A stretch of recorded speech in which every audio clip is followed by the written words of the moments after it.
All right, next up, we are going to be joined by two VA lawyers. The Deputy Secretary mentioned the Veterans Experience Office, and we happen to have the Deputy Veterans Experience Officer with us, Barbara Morton. So we have both Barbara Morton, who I just mentioned, the Deputy Chief Veterans Experience Officer, if you could join me on stage, as well as Dominic Cussatt, the VA Principal Deputy Assistant Secretary for the Office of Information and Technology. So thank you both for joining. So the idea that we had for this morning was really to give a really high-level view with Senator Bozeman, and then as well with the CIO and the Deputy Secretary. And what we wanted to do from that point forward is bring on some of the leaders on the ground at the Department of Veterans Affairs, like the leaders to my left here, to talk a little bit more about some of the programs that were going on there. So to give you a little bit more idea of these two folks, Dominic works directly with Colonel Jaffer. Before he was promoted to his current position, he served as the VA's Chief Information Security Officer. So he's those cyber security chops as well.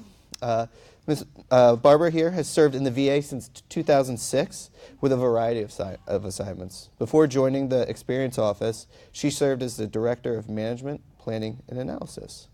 So we're really excited to have both of you on stage here. We're talking a little bit about, obviously, veterans experience, customer service, and what's going on with the digital transformation. So I thought for the two of you to kick this panel off, if we could talk a little bit about what customer service means to the two of you and how that applies to the digital transformation. We'll start with you, Barbara. Ladies first. The ladies first, of course. Well, thank you for having us. Thank Great you. to be here. And I always like to share a story, if I can, Please. about how I ended up where I am today, which is in the Veterans Experience Office. So my prior role was in a different group at VA, the Board of Veterans Appeals, and one day I received a phone call from a veteran who was very sort of confused about the appeals process, and took his name, took his number, did some research, and it turns out that we had misplaced his file. At the time it was paper, we're now in digits, which is great, but it took a number of weeks for us to kind of reconstruct it, and each week I would call him and let him know what the status was.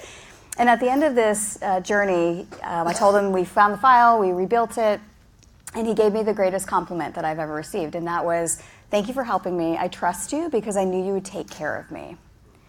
So that's really why I'm here. That's why I'm very passionate about bringing the customer, the voice of the customer, to the center of everything we do in a digital and non-digital space, and building that trust and sharing that empathy with our customers is why I'm here. Yeah. Thanks. Dominic? Yeah, and so for me, I came to VA from Department of Defense. I was there for about 12 years, and I was asked if I'd be interested in joining the VA to help with some of the cyber initiatives. And I didn't even hesitate. I said that I would love to do that. My father was a World War II era veteran with the U.S. Navy, and I have 7 uncles, and only 7 uncles, and every single one of them were in the military. Many of them deployed abroad, and they all used the VA services. My whole childhood, I watched them use the services, and I saw the services benefit their lives, and in some instances their families' lives. So it was a kind of a no-brainer for me to come over. And when I left the Pentagon, what I did was everyone I came across in uniform, I said, "I'm going over to VA. What can I do? What would you like to see happening at the VA?" And they said, if you could make my transition from my service years to my veteran years as seamless as possible. I hear all these horror stories about when I transition, the 400 pounds of documents I'm going to have to carry around with me to continue my care. If you could help with that, so that's a seamless experience, that would be wonderful. So I thought, what a great opportunity to help with that, because I agree, it is all about servicing them as they transition and during their life as a veteran. Okay. Well, one of the themes that I've heard repeatedly when it comes to the digital transformation in the modernization strategy that's going forward is empathy for the veteran and human-centered design. Yes. And incorporating that feedback in the different platforms that are provided to these veterans. Could you both talk a little bit about what that means for both of you in terms of the organizations that you're working with now? Yeah, absolutely. I can start. Dom and I were chatting in the green room. Really hardwiring the methodology of human-centered design, which is just obviously a fancy way of saying talk to your customers, understand what their journey is, and design around that, is really sort of a transformation that I think if we can all leave that that's true legacy, where government now is going to be focused on serving the public first rather than the bureaucracy first. Human-centered design for me has been an incredible practice to get to know in the current business that I'm in, although we sort of applied it on a grassroots level in my former group. But getting out in the field, understanding how veterans need to interact with us in VA, again, whether digital or non-digital space, rather than burdening them with having to figure out our organizational chart, is really the goal. So we kind of need to turn ourselves inside out. And with my current office and also with IT, we're totally aligned in terms of that's always got to be the starting point. We've really got to start with the research and understanding the customer journey and then design our services around them. Yeah, and Barbara and I are definitely of one mind on this. It is such a cool time to be in IT in the VA because we have at our fingertips the ability to directly serve the veteran with really modern digital services, mobile services. We can service veterans in ways they've never been serviced before. And that is where it starts with the veterans. We very much embrace human-centered design principles in IT. Before we start on any project, we're doing user stories, we're interviewing the customers, we're finding out exactly what they need it to do, how they plan to use it, and then we watch them all along the way through user acceptance testing. And our design principles have changed as well so that we can do shorter sprints of quick delivery of capabilities, get that minimum viable capability out there, see how it goes, watch the usage, talk to the users, and then along with the next wave of functionality that we release, we can make some tweaks to make it better serve our customers. And I will mention too, we really view that we have two sets of customers, the veterans of course, but then also the workforce of the VA who are providing services to the veterans. It's very important for us to make it as easy as possible and seamless as possible for the clinicians and the benefits processors and the groundskeepers and property managers of the VA to do their job and get services to the veterans as quickly, efficiently, and effectively as they can. If I can just add one thing, I mean, in terms of an example of a great partnership between IT and my shop and kind of applying human-centered design principles. So va.gov is a website historically that's looked very corporate, right? Designed very much from the inside out, what we thought might be important. And about a year and a half ago, we partnered with IT and the digital services team. You'll hear from Charles Worthington on the next panel. And really kind of started to rethink, well, veterans want to transact with us here at VA. They've got to navigate all these different websites. Where do they want to go to actually do business with VA? So we did some human-centered design research, and of all the VA websites, va.gov was the strongest brand. So we decided to migrate. Best URL. Right, it is, right. So that was great insight, though. So instead of us trying to think about, well, maybe it's this website, maybe it's that website, we decided to migrate all these sort of transactional capabilities for veterans on va.gov, co-designed it with them. So not only with human-centered design, but user acceptance testing, did those agile sprints. And the launch was last year, November 2018, and customer satisfaction with that website has gone up by like 9% in a year. That's a pretty significant jump, and to me, proof positive that when you actually design around the customer, you produce better results for them. Veterans are voting with their clicks too. I mean, they're what is it it's up around 10 million now in terms of UVs per month. So really impressive. Charles and his team is going to talk a little bit more in the next panel about that. But and that was one of the reasons we wanted to bring the group together. I mean, it's been almost exactly a year since that was launched, and a great example of where improving the product, improving the process, improves the opportunity for veterans to access those benefits. So I was going to ask a little bit, you mentioned a bit about the sprints and whatnot. I was going to ask about DevOps, Agile DevOps, how that has really improved it as well. A lot of times people think, okay, the VA or any of the agencies, bureaucracy is going to get in the way of keeping up with technology. How has the VA been able to take advantage of those processes and whatnot to deliver technology that is relevant to veterans? Well, I can start off on that one. So it really has been a change in mindset at the VA, moving from this waterfall approach to developing capabilities and taking 2-3 years to get it out to the field. where we're starting with human-centered design, figuring out what is the minimum viable capability we can get out there that's useful to our constituency so they can get their hands on it and start using it and making their lives easier. But a good example of where that's worked recently is with the Mission Act, where we were providing community care for our veterans. We needed to design a decision support tool to help our clinicians figure out, based on the veteran and their health and their medical status and their locality, where they were, what kind of care was out there in the field. We used the DevOps model of Agile to develop very quickly turn around a decision support tool that would be in every medical center on every end user workstation, and we got that out there and fully user acceptance tested in 5 months from cradle to grave. So we figure this would have taken us about a year and a half using the previous models. So we were able to significantly cut the time. We were able to meet the June 6th deadline, and we had very few problems with that product because we did that shoulder to shoulder with the VHA. We were meeting daily. We had a joint operations center set up as we were rolling this thing out. Every little problem or glitch that came up, we swarmed on it and got it fixed right away, and then moved on to the next one. So it really showed what teamwork can do, working with the customers, working with the business, providing a good IT sound development principles that you can end up with a really great product. If I can also Sure, add, please. can I piggyback? Please.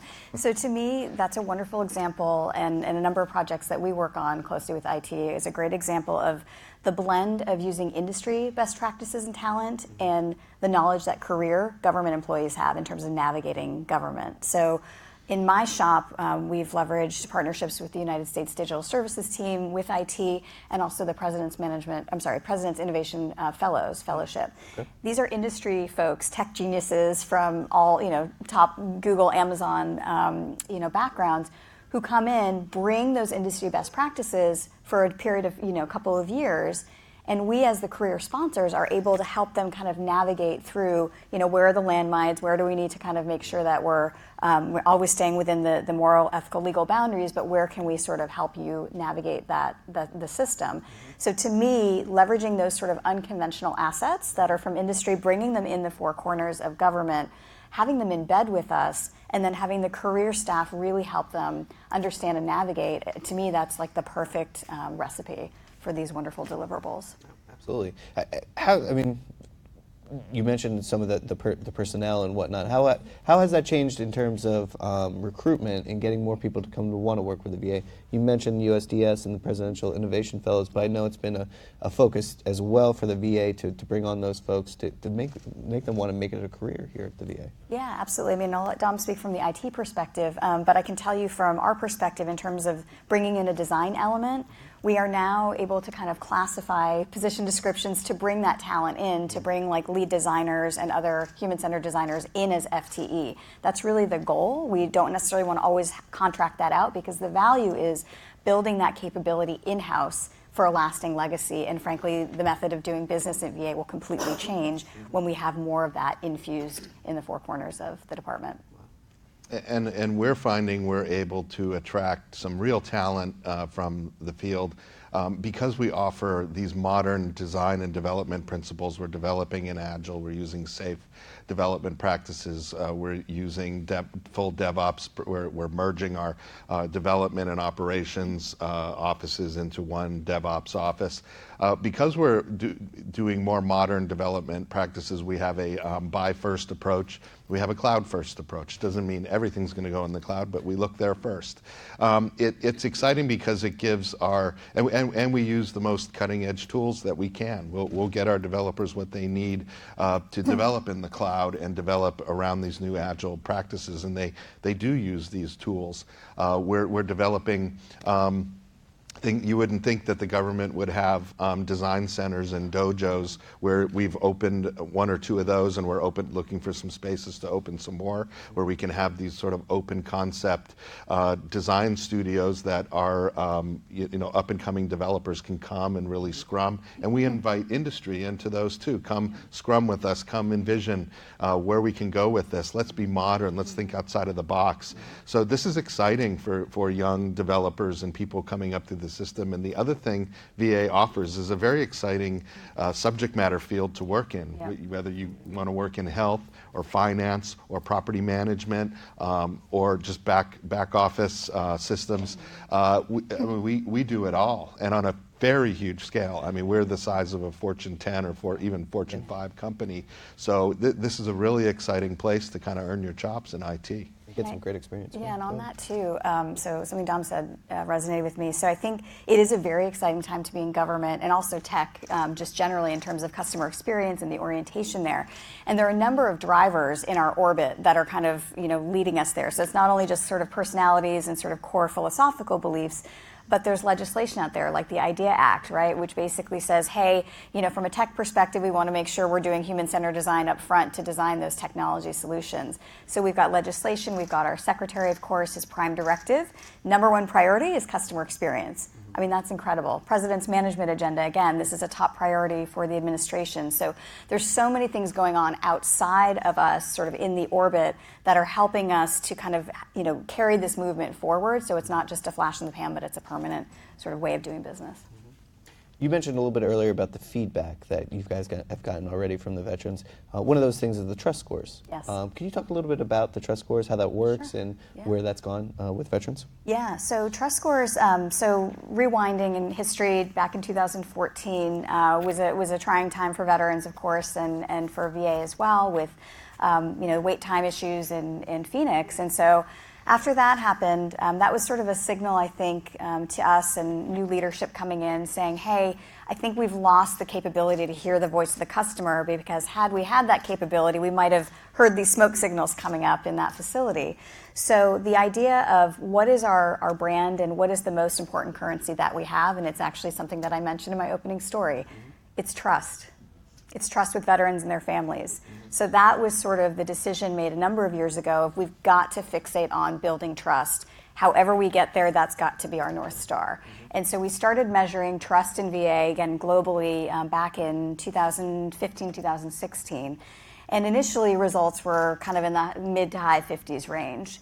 Today, trust scores stand at 72%, which, again, long way to go, but that's a pretty rapid increase over just a few years. So to me, it shows that we're doing something right as an organization. Again, a lot of work to do, a lot more to go, but we are increasing trust overall in VA and across multiple business lines. And that's what we want to hear. We want to hear from veterans, how are you feeling about your experience with VA? And if we can keep that going up, that's our goal. Go the right way? Yeah. Okay. Yeah, and from the IT perspective, it is about trust as well. The systems need to be, you have to think about confidentiality, integrity, and availability. We need to maintain all of that to keep that trust. And we realize we need to win back some trust. We've had some challenges over the years with IT. We've inherited a very aged infrastructure. There's some systems out there that are 40 years old using programming languages that are 30, 40 years old. So we have a lot knitted together. Some of that knitting is a little fragile. So we do our best to kind of keep that running while we're being innovative under a limited budget.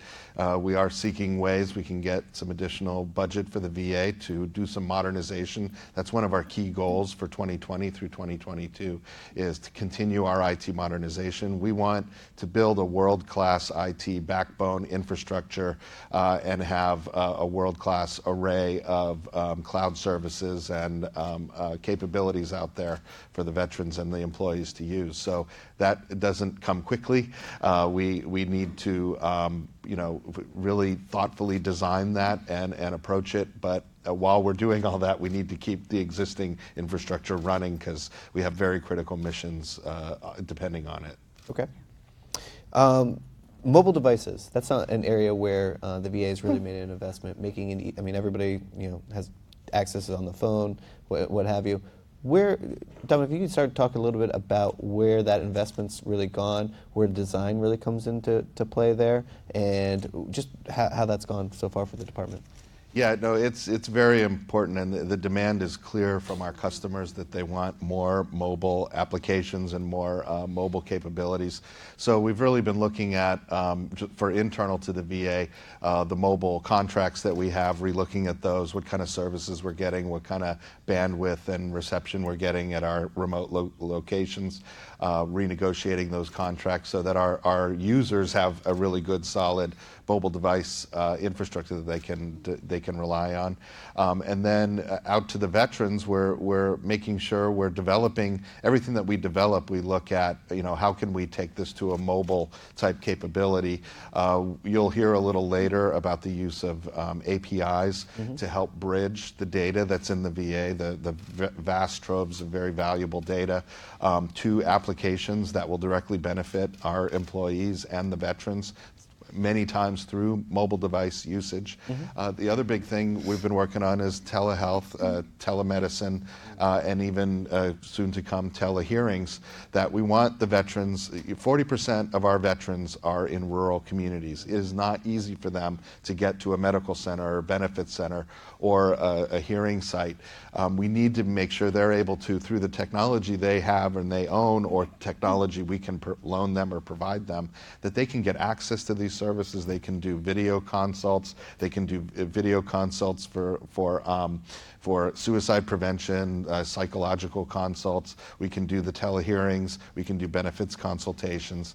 There's no reason they have to come to brick and mortar facilities. So we're really upping the ante on all of our capabilities to support that telehealth future. And I think the interesting thing too, and what I love seeing in VA, telehealth as a concept, VA is leading the way that way. But we're kind of, we look internally and we're like, well, there's another capability that this could support, telehearings for appeals. So it's the scope and scale that VA has, and the ability to kind of look horizontally across business lines to meet similar needs, I think is incredible. And IT has been amazing at sort of threading that across. Well, how does the Veterans Experience Office work with that? What's some of the feedback that you guys have gotten so far in terms of the interaction with the mobile devices? Because that can be really hard. I mean, just from our perspective of running government CIO media and research, we're always thinking about the design from a mobile, but also that. How do you get from the Experience Office? I mean, I think this is where partnering so closely with the United States Digital Services team in IT has been so helpful, because their core operating model is our core operating model, which is human-centered design. So the mobile device, kind of being able to access va.gov in a mobile way, mobile-friendly way. I mean, that's how they apply any new requirement. They're always looking at that. So the fact that we're so aligned, again, just is just awesome, incredible. And I'll highlight too that our veterans community is getting younger. We have a very young face to it with some of our recent conflicts that we've had veterans deployed to. So they're very savvy. They're internet savvy and mobile savvy, and that's their expectation, is that we're going to keep up with the Bank of Americas and the Geicos of the world and provide similar apps to them. Okay, wonderful. You mentioned shoulder to shoulder a little bit earlier, the Deputy Secretary as well. There's just, again, so many different initiatives going on across these different agencies within the department. How are you balancing, both of you guys balancing that in terms of making sure that they work together? Well, we have it within IT an account management office, and every business and mission office in the VA, all the administrations and the staff offices have a representative in our account management office, that it's their responsibility to ingest the requirements of the customers and make sure we're building to those requirements. We in IT don't like to build IT for IT's sake.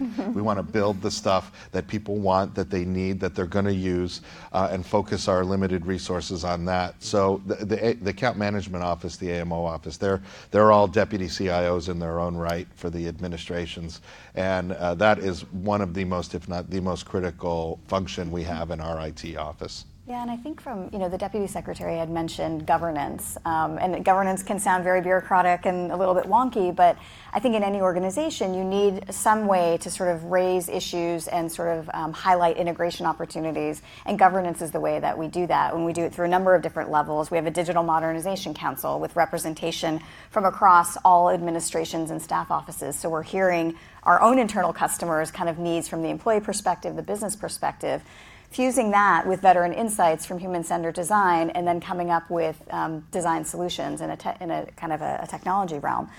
Any kind of issues that sort of bubble up or kind of larger enterprise-wide decisions that need to be made are funneled up through the governance model that the Deputy Secretary talked about. And so I feel like there always are room for improvements, but we've got a very good structure in place to sort of build on and continue to sort of surface what the human-centered design research is showing us, what the customer is telling us, and we're reporting that out now on a regular basis at that level. And I can tell you, having been in VA for about 14 years, having customer experience and customer experience metrics be reported as part of a balanced scorecard is very new. Yeah. Typically, it's been a focus on operational metrics, very important metrics. How many appointments are you scheduling? How many hearings are you holding? Those are all very important for the health of the business.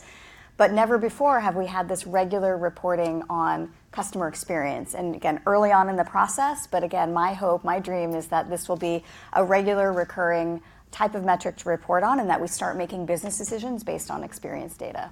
Okay, excellent. So we're just about out of time, but what I wanted to close is kind of ask the same question that I asked of the Deputy Secretary and the CIO is, for this digital transformation to be successful, what is going to be the most meaningful challenges and roadblocks to get over the next year or two? I'd say for me, from the IT perspective, three things is our limited resources in terms of budget. We definitely need to relook at the technical debt VA's amassed over the last 10 to 20 years, and it needs to be addressed and turned around so that we can focus on the new projects and the innovative technology and not just focus on keeping the aging system running. And then the next thing is personnel resources. We don't have enough people to do all the IT we'd like to do.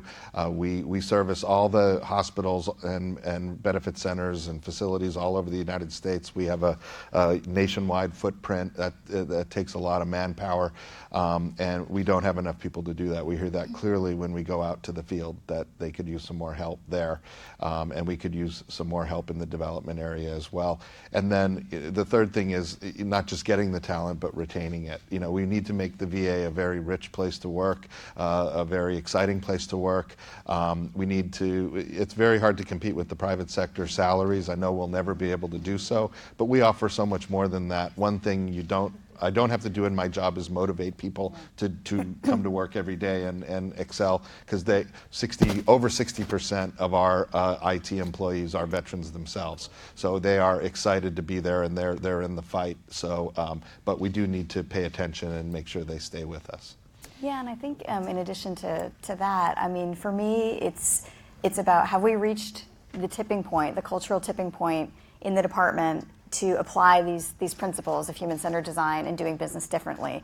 I think we have. I think if we're not there, we're getting there. Yeah. And so I think we just need time to make sure that we can bake in all these practices, demonstrate results. So for folks who this may feel unfamiliar, to, they start to kind of believe in the power of this methodology and producing better results for veterans. All right.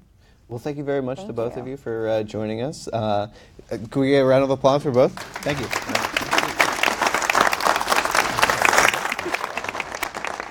Thank you very much.